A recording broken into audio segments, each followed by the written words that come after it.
Hello and welcome back to STS. Today is Thursday, February 23rd. Is that correct? Yeah. I think so. If you are tuning in and having any sort of audio troubles, try plugging in some headphones. We're having some issues with our export and how it loads up to YouTube, so everything plays for us fine. When we record it plays fine. As soon as we upload to YouTube or Facebook, we're having some issues that we're trying to figure out. But the show must go on, so we're doing this anyways. Also, if you're having audio troubles, try listening on SoundCloud after this recording is over.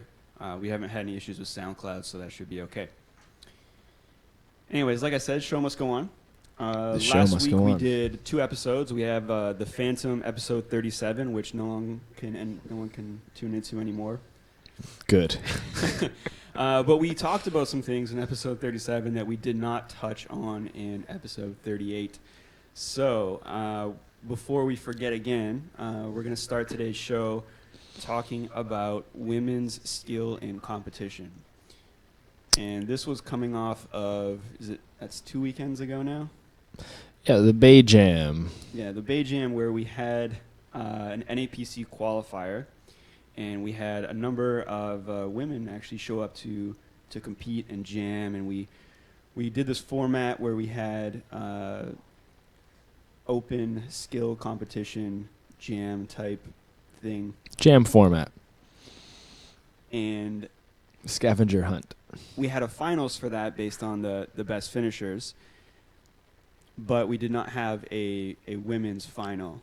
And after the event, talked to a number of women who are very interested in doing a skills final. So this is something that we're going to try to include in this year's event tour. Yes. Provided enough women are there to compete.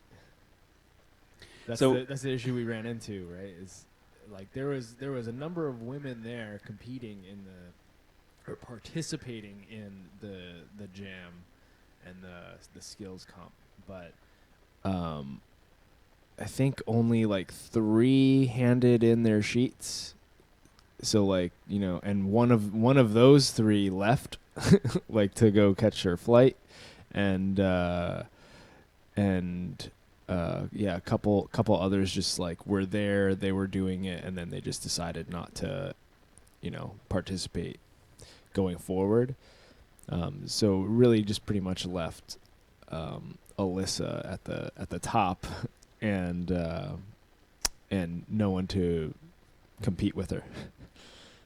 Yeah, so we want to do these events, and we have the same issue in other competition formats with female participation, right? Because if we look at the style where we already kind of had our final from the beginning, because at that event, we only had 2 women competing in style. Right. From the turnout for people that attended that, or some of the women that attended it, I thought we were going to have more, but as it turned out, for women that actually wanted to compete, we only had 2. So this is a bit of a problem when we want to put together a finals that is a competition that, if you just have first and last place, it's kind of like someone wins and someone loses. Yeah. Right. If there's only 2 competitors, so it's not a great look actually for women's parkour when there's not a lot of participation, regardless of the skill gap between the competitors. Right. So we're gonna announce events soon. We don't actually have all of our events this year, the dates finalized, but we're very close. So when we do actually announce those events, you'll see where women's qualifying events are happening, and hopefully there's a good turnout for them. Yeah, and we're only going to be qualifying women if they show up. It's kind of a numbers game. If there's not enough women participating in the competitions, then it doesn't make sense to qualify them for the NAPC, because it's not a competition at that point. Yeah, this is kind of a tricky thing that, like, just having said those things, we kind of put ourselves in a tough spot, because now we're going to get the question, how many women need to show up to a competition in order for there to be a competition, in order for there to be a finals? And we don't. we don't have an answer to that. We don't have an answer. Definitely more than one. But preferably, a handful. So like enough that we can have a podium and then some. That would be ideal. If we have only enough for a podium, then like Yeah, I think 3 is good because then three is like the minimum, really. I think. Which doesn't seem like it would be that hard. It doesn't seem that hard, but it is. Yeah, it can be. And there was a time too when we didn't have finals for women in speed.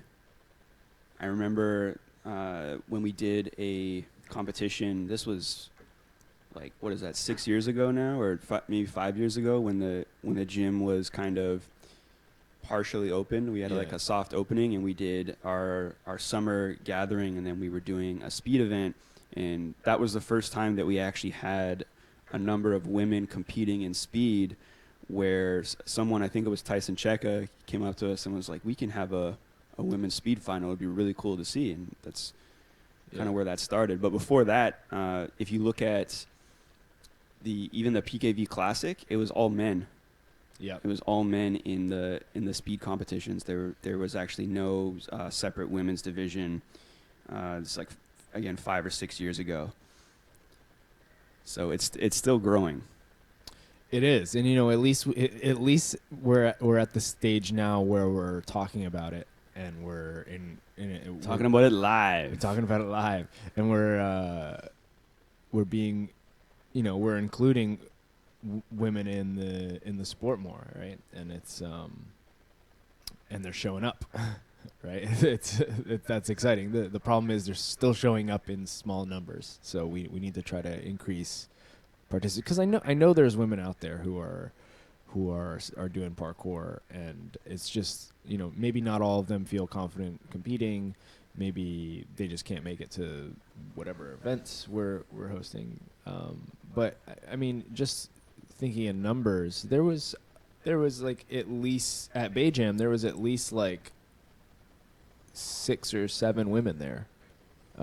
Not all of them participating in the competition, but that's pretty solid numbers for. I think they were all of a decent enough level that we could have had a competition there.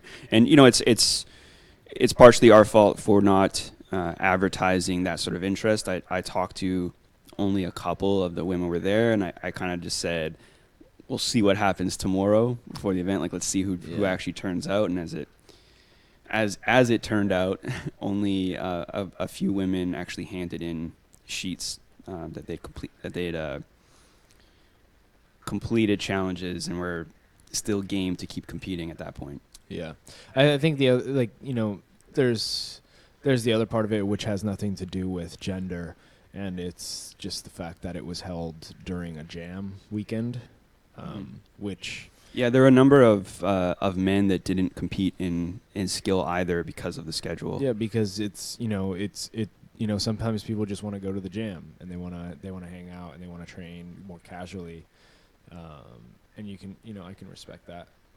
So yeah, we were talking about Corbin Reinhardt last week, who you had to convince to compete because he was basically just there for the jam.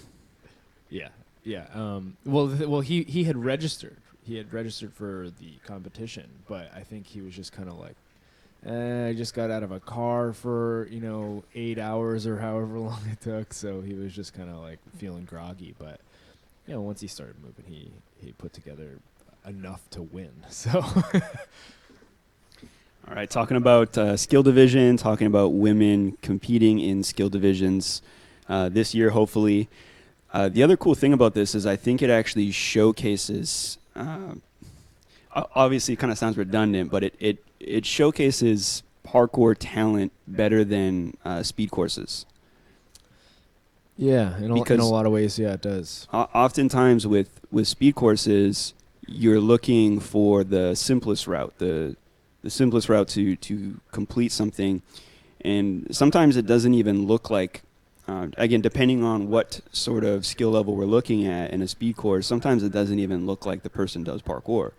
Like you can look at some people complete a speed course depending on the design of it really quickly, and they didn't have to use much refined parkour skill, so to speak.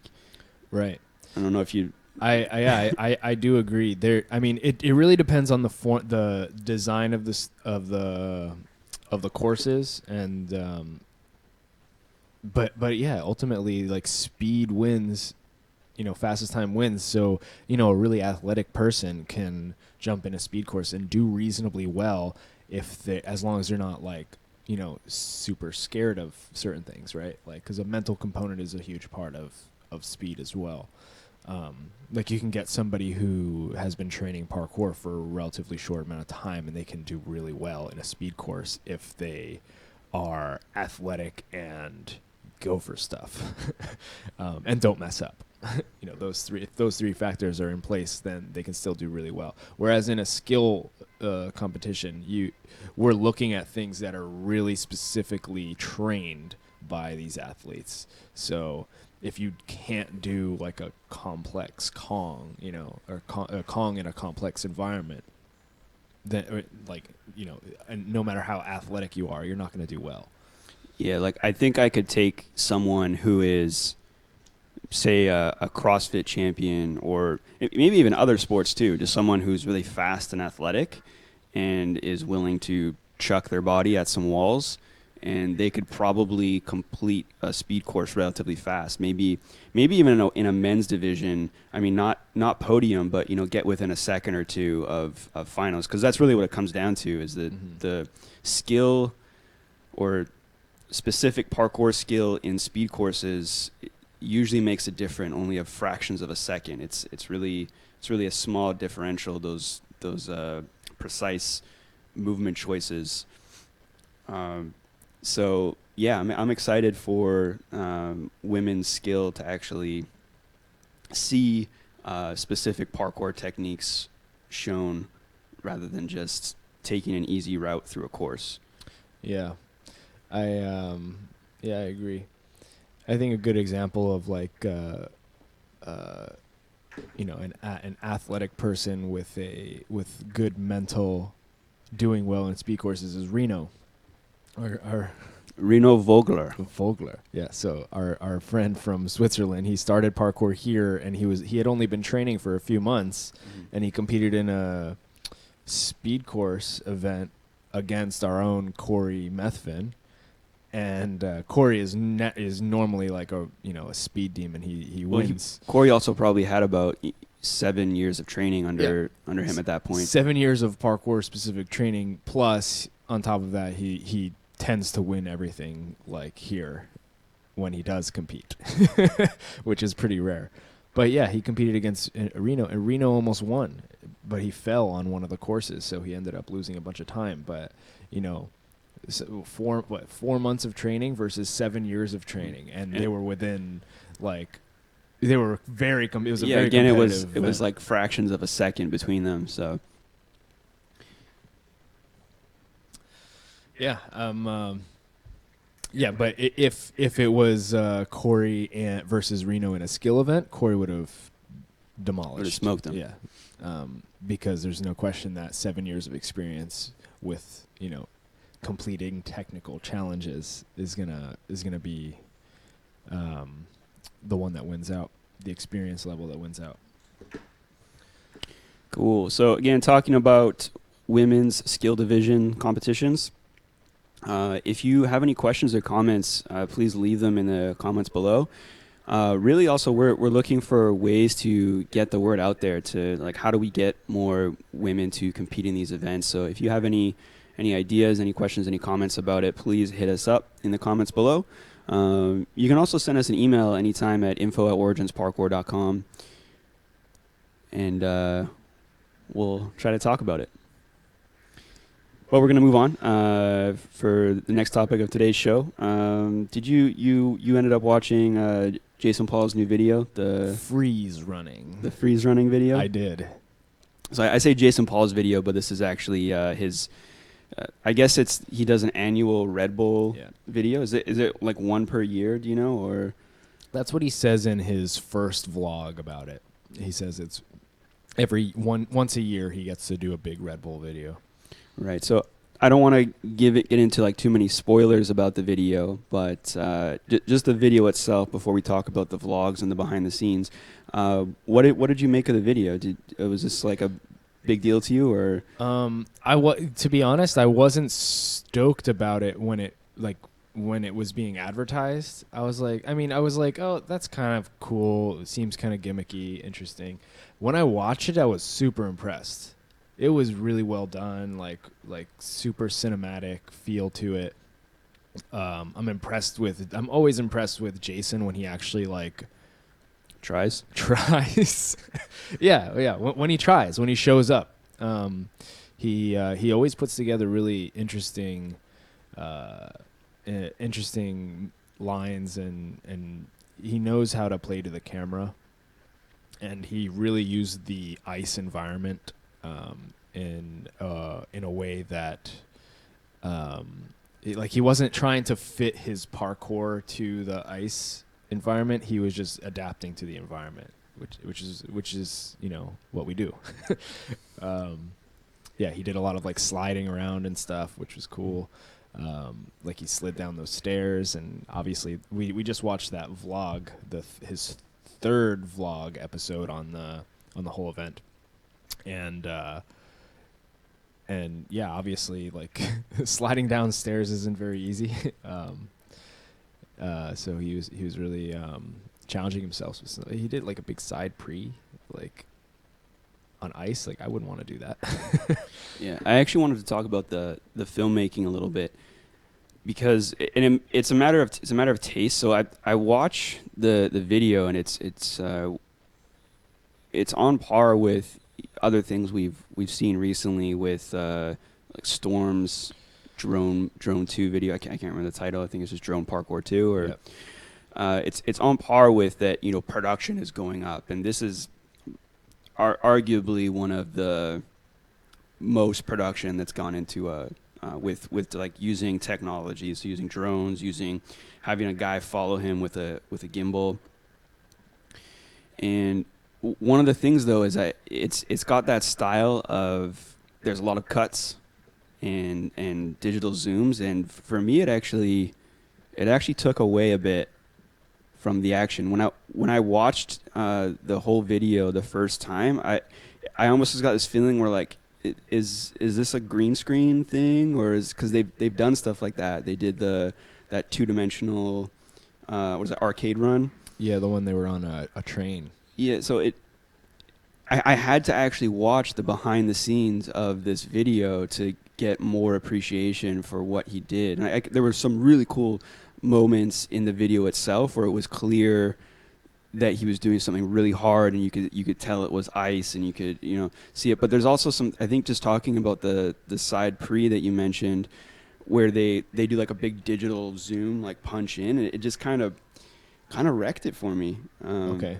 It might be just me, but I think I think that's a valid feeling that you're getting. The issue I see with it is, I like watching behind the scenes stuff on anything better than just seeing the action edit. Yeah, like I watched all 3 of his vlogs on it because I was interested in seeing like what went into producing the film. But when I did, unfortunately I only watched the action edit once.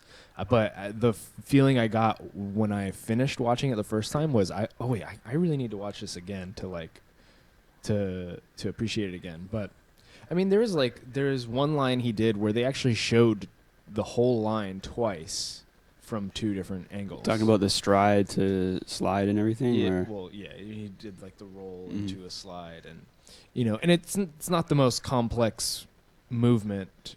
But it really showed off the environment quite a bit, and I felt it like, because I watched the line twice, I was like, especially with the second angle with the drone shot, I was like, cool, I'm glad they like showed this again so I could appreciate one, that the scale of the whole environment that he's dealing with, but also I think I appreciated like how hard it probably was to move there. Yeah, well, in the behind the scenes, you Especially- see him with the spike shoes. Especially in the behind the scenes, because he's trying to do stuff without spike shoes first, and he's like, yeah, I don't know, I'm afraid that I might like stick too much to the ice with them, right? But yeah, I think he really he really ended up needing it, because otherwise he's literally skating on ice. I'm sure he had to take him off for some of the sliding scenes. But the spikes really allowed him to actually do jumps. I want to pull up the action edit, 'cause I'm just curious what the views are on it right now. Is it on Farang, or is it? It should be Red Bull. Oh, really? Because I watched it. Oh, maybe I. No, I watched it off of a Facebook link, and actually the reason if can you find it? I don't know.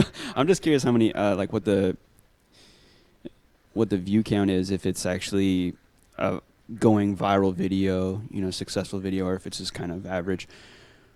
But the feeling I have is that it's hard to appreciate parkour in that sort of environment. It's almost like a nature video.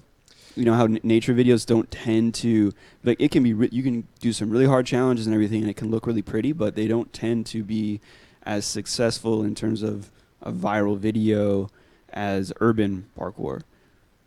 I agree. Yeah, 128K views on Red Bull. Yeah, which is, I mean, how long did it come out? 2 days. Okay, so I mean that's pretty damn good. Really, it's only 2 days ago. Yeah. I feel like this video is already a week old, but I don't. well, he's been promoting it for a week. Right. I thought I watched it. Probably longer than a week, but yeah. Yeah. It came out 2 days ago. 128K views. That's pretty good. But it's also the Red Bull channel. It's not like he's putting it up on. His own But channel. Red Bull channel probably has a good amount of subscribers. Yeah, crazy amount of subscribers. I don't know. Yeah, go for it. Damn it. What we got here? Yeah, they only have 5 million subscribers. That's it. Yeah. So I mean, 5 million subscribers, like 128K views, I mean, it's not. We're talking about videos like the ones Store have been putting out that have been going viral, like all the roof running videos, and I think those are, again, more relatable. I'm curious to see how it does, because I'm curious to see if it's just me who watched it and kind of had this feeling of it being this. It just looks like a set. It looks fake in the actual edit, and I had a feeling it wasn't, and I was trying to watch it under this impression that it's not fake, but it definitely has this kind of fake feeling in the edit, particularly when there's so many cuts. Are we, Derek? Are we watching the actual? Video right now? Okay. Yeah. Well, let's not show the whole thing. We don't want to give too many spoilers. There we go. But it just kind of gives you an idea there, the intro. I don't want to get sued by Red Bull. But yeah, just all the cuts and the jumping around. Very, very cool to watch. Definitely has this Hollywood feel to it. Yeah. But it for me, it does take away from the parkour just a little bit. Yeah, I wasn't watching it for the parkour. Okay. And I that's pretty weird for me to say, because usually that's all I care about. I just really and I think going back to we were hanging out with Frosty down in LA last 2 weeks ago or whatever, and I was talking about how I actually liked the airport video. Like, he didn't do anything crazy in it at all, but I just felt like it was an entertaining watch. And I felt like it was the same for this one, although I appreciated the skill that it probably needed to go into this video much more, just because it's a really harsh environment to be dealing with. It's like not only is he jumping on ice, but it's freaking cold. Like imagine how much warm up he had to do. Or I don't know. I don't know if he warms up. You can see in the vlogs. I mean, he's warming up a little bit. The vlogs too. I watched them, but I also found myself like fast forwarding through parts, and it's part of the reason why I stopped watching his vlogs in the first place. Is I don't care about what he's doing outside of the big things. So if he puts out a video of him doing a crazy jump or something, because there were some movements in that video, even with all the flashiness, the editing, that it was clear that was really hard to do. I can think of maybe 3 moments. So, I'm curious to see what went into it. And he's only put out 3 at the time of we're talking right now. He's only put out 3 vlogs, and in one of them he hints to that he probably smoked his head because he's getting stitches taken out. Yeah. So he's got me on the edge of my seat. I really want to know how he sliced his head open. I don't know if he has me on the edge of my seat. He has me annoyed that he hasn't shown it yet. I'm just watching this third one today and I'm like, oh man, really? We're not, because it says mistakes happen, and it's it's the camera guy falling, taking us slipping, but we still don't get to see how Jason hurt his head. It was probably nothing. It's probably yeah. It's just a way to get people to watch all of his vlogs. Yeah, it's working. I'm not excited, but that's the thing is I'm fast forwarding through the vlogs. I'm skipping parts where he's in between shooting and just showing antics and things, and I'm skipping those parts because I just want to see where I want to see the brutality. You want to see blood. Okay, what time is it? When do we start recording? All right, it's been about 25 minutes now? Something like that. Okay. It's a short show today, guys. Do we have any, we had some comments up I saw earlier.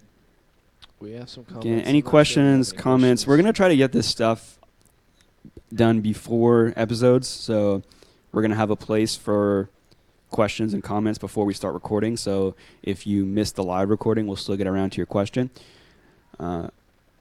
I feel like Twitter is a great place to do that, and I see other podcasts and webcasts using Twitter a lot, and the parkour community doesn't really use Twitter that much, so it's kind of tricky. We're kind of a Facebook, Instagram culture. We are. It's not the best place to, if we could just give out a hashtag, hashtag STS Parkour or something, and then people could hashtag that on Twitter, I could easily pull up a bunch of questions. I don't know. Maybe we'll try it. Maybe someone else has a suggestion of what we could do. Anyway, do you want to read off any questions, comments, anything interesting going on there from our 5 viewers? Hello. I think we got more than 5. Maybe all right, not. I was just saying that for pity.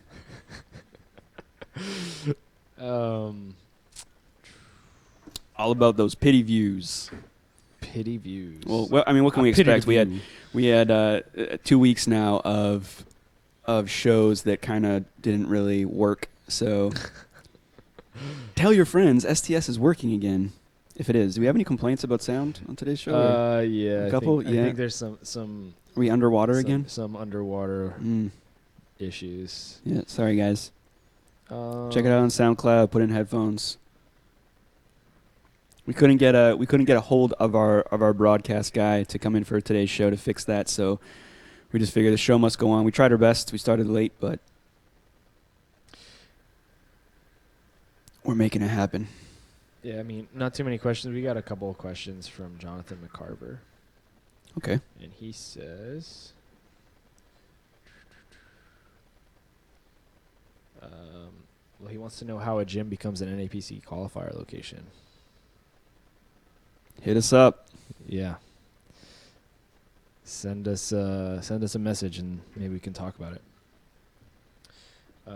He had another question. See if I can find it. Oh, it had to do with speed courses. He asked, does averaging runs make speed more refined PK skill? I personally prefer best time.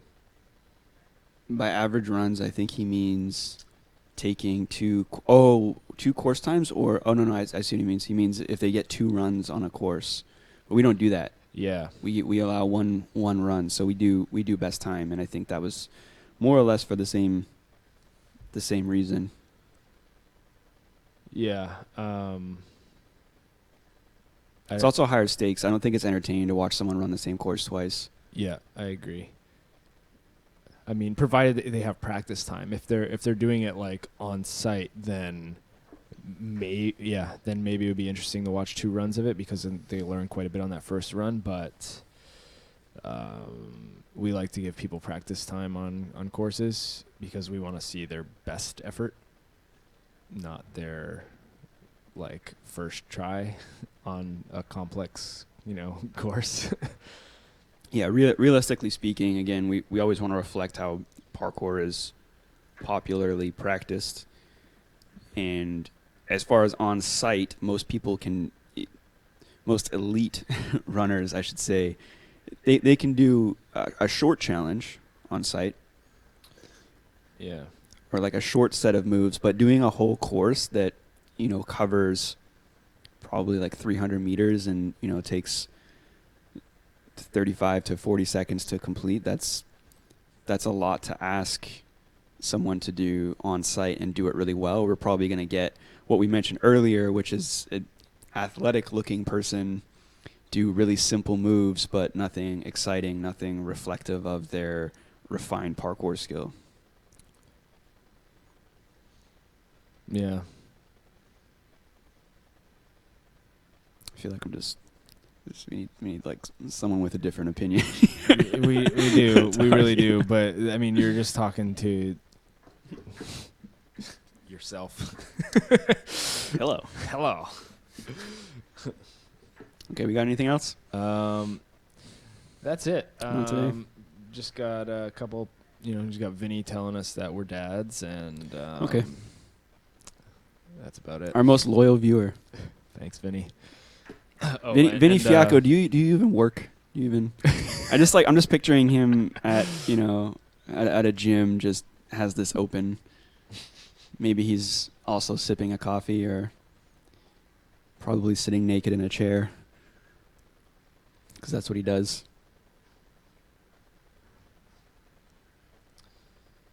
Huh. So I don't know who this is. Oh, Brenda. Cool. Jason Paul's Instagram says the ice vid has been shared on several big aggregators, Mashable, Hypebeast. Maybe not viral like Roof Mission, but more in line with how you guys were hoping parkour should be repped in mainstream media. So yeah, I mean it's getting out there in a different form. So we're seeing more parkour in the mainstream. But we were talking about this with another video, but Red Bull could have paid for that. Yeah, quite easily, because this is a Red Bull ad. Let's not forget. It's not just a parkour freerunning video. It is an ad for Red Bull. He's got that silly hat on the whole time, which, I mean, it actually worked with the rest. I was impressed with the outfit and everything and how that all worked. He does look like this Himalayan ninja running through. I'm pretty sure he needed that. Yeah, for warmth. That's like a practical outfit. I mean, it is a nice touch. He didn't get to design it, probably. But yeah, the logo isn't super in your face. You see it a little bit. It is a nice step up from that stupid hat that Ryan Doyle used to have to wear for every video. Yeah. But yeah, let's not forget that internet views only tell so much of the story in terms of how organically successful or popular something is. You can always buy views. Yeah, that's true. But there's also the possibility that that content was desirable, and that's why the aggregators went after them instead of Red Bull paying for it. I don't know. You don't think that some company just knowing that it was made by Red Bull would just say, Red Bull, give us money? Because you're Red Bull and you have 5 million of your own viewers. They could, or they were like, "Hey, Red Bull will give you money because maybe because we want the content." That's true. Maybe there's like a whole preset agreement, but still not quite the way that a a group like Store would reach success. Like Store doesn't have those kind of connections or agreements yet. Probably. Right, but I think the point is it's being seen by more eyes. So it's Parkour again being seen by more eyes in a different context. Right. And I think overall that's a good thing. But I'm not saying it's not a No, good thing. yeah. Just in terms of we're talking about the success of it, like which video was actually more entertaining or more successful or people actually want to see. But I don't know, it's all muddled in fake internet views. Yeah, click farms and stuff. Cool. So do you want to wrap things up? I do. All right. Want to wrap things up. But thanks for tuning in, guys. Again, if you are having audio issues, then you probably can't hear me right now. But tell your friends to put some headphones on. Let's, hey, Derek, can we put some subtitles on there that say put headphones on to hear this episode? But as always, we'll have it up on SoundCloud shortly after this recording is over. Hey, look at this tech put on 3D glasses. Nice.